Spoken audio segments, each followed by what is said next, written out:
Ito na ang mabilisang balita.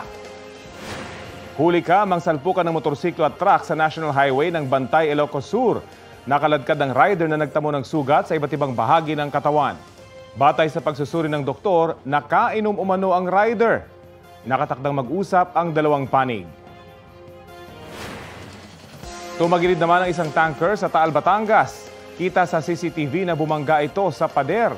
Wasak ang unahang bahagi nito. Ayon sa investigasyon, nawala ng kontrol ng truck driver nang iwasan nito ang isang tricycle.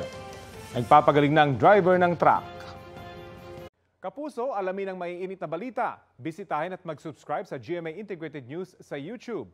Sa mga kapuso abroad, samahan nyo kami sa GMA Pinoy TV at sa www.gmanews.tv.